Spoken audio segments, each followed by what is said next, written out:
अस्सलाम वालेकुम। पिछली वीडियो में हमने देखा कि मेटाफिजिक्स में डिस्कस होने वाले सवालात वाकई बहुत मुश्किल हैं। और ये एक बहुत मुश्किल काम है कि कोई उसका जवाब कॉन्फिडेंटली दे सके। बल्कि ये चीजें तो इल्मुल गैब से ताल्लुक रखने वाली हैं। तो बहुत सारे लोग ये कहते हैं कि भाई हम पता नहीं कब उसका जवाब देंगे। उनका जवाब हम दे भी सकेंगे या नहीं दे सकेंगे। लेकिन उससे पहले सबसे पहले तो हमें ये देखना होगा कि हमारे पास जो इल्म है क्या वो इस काबिल भी है कि उससे उसका जवाब दिया जा सके। क्या इतने मुश्किल सवालों का जवाब कि ये यूनिवर्स कब एंड होगा, कैसे एंड होगा, और इस यूनिवर्स को किसने बनाया है, जिसने बनाया है उसका इस यूनिवर्स से क्या ताल्लुक है। अगर इन चीजों का जवाब देना है तो सबसे पहले हमें अपने इल्म को परखना होगा। हमें सबसे पहले अपने इल्म को चेक करना होगा कि क्या हमारा इल्म इस केपेबल भी है कि वो उसका जवाब दे सके।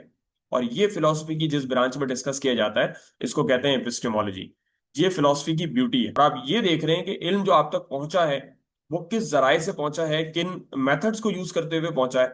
तो ये बेसिकली एपिस्टेमोलॉजी कहलाती है। मेटाफिजिक्स के उन सवालात से रिलेटेड लोगों का ये कहना होता है कि it is just like to search a black cat in a dark room. यानी कि किसी डार्क रूम में अगर आप ब्लैक कैट को सर्च नहीं कर सकते, बिल्कुल उसी तरह से मेटाफिजिक्स के उन सवालात का जवाब भी आप नहीं दे सकते। तो इसलिए फिलॉसफी की ये नई ब्रांच वजूद में आई और इसमें लोगों ने ये चेक करना शुरू किया कि क्या हम अपनी लिमिटेड नॉलेज को यूज करते हुए, अपनी नॉलेज की सोर्सेज को यूज करते हुए क्या इसका जवाब दे भी सकते हैं या नहीं। तसव्वुर करें कि आपका दोस्त आपके पास आता है और ये कहता है कि एक शख्स को मैंने पानी पे चलते हुए देखा। तो आप कहेंगे कि यार कैसी बात कर रहे हो, पानी पे कोई चल थोड़ी सकता। वो कहता है नहीं, मैंने देखा है चलते हुए। अगर तुम कल चलना चाहोगे तो मैं कल तुम्हें भी दिखा दूंगा। आप कहते हैं ठीक है, मैं आपके साथ कल चल के देखूंगा कि वाकई कोई पानी वैसे चल सकता है या नहीं। इसका मतलब ये हुआ कि आपने उस शख्स की, अपने दोस्त की बातों को कोई एविडेंस नहीं कंसिडर किया, बल्कि आपने उससे प्रूफ की डिमांड की और आपने अपनी आंखों से होने वाली ऑब्जर्वेशन को ही कंसिडर किया। अगले दिन जब आप उसके साथ जाते हैं तो आप ये देखते हैं कि वाकई एक शख्स पानी पे चल रहा होता है। और इससे अब आप एक वक्त के लिए थोड़ा सा चौंक जाते हैं कि यार क्या वाकई ऐसा हो सकता है। और यकीनन इसके पीछे कहीं कोई ना कोई ट्रिक या कोई ना कोई मैजिक जरूर होगा। इस एग्जाम्पल से आपको ये बात समझ आई कि हमारी नजरें, हमारी ऑब्जर्वेशन, हमारी सेंसेस भी धोखा खा सकती हैं। हमें इल्यूजन भी हो सकता है और हमें हेलुसिनेशंस भी हो सकते हैं। इल्यूजन का मतलब ये है, मिसाल के तौर पर एक चीज थी एक्स और आपने उसको वाई सपोज कर लिया तो वो आपको एक तरह का इल्यूजन हो गया।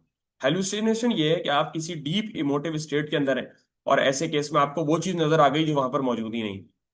तो इससे हमें इस पूरी एग्जाम्पल, पूरे सिनेरियो से बात समझ में आती है कि हमारी ऑब्जर्वेशन, हमारी नजरें, हमारे सेंसेस धोखा खा सकते हैं। तो फिर हम किस चीज को बेस बनाएं इल्म हासिल करने के लिए, एक बहुत बड़ा सवाल है जो कि एपिस्टेमोलॉजी में डिस्कस होता है। मैं आपको इसकी एक एग्जांपल और देता हूं।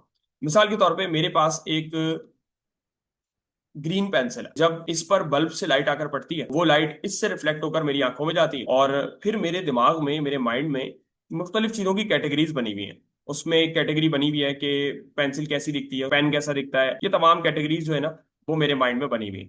तो जैसे ही ये डेटा मेरे माइंड में जाता है तो मेरा माइंड इसको क्लासिफाई करता है। वो क्लासिफाई करता है सबसे पहले तो ये एक पेंसिल है, दूसरी बात ये कि ग्रीन कलर की है। ये दो कैटेगरीज में मेरा माइंड इस चीज को डिवाइड कर देता है।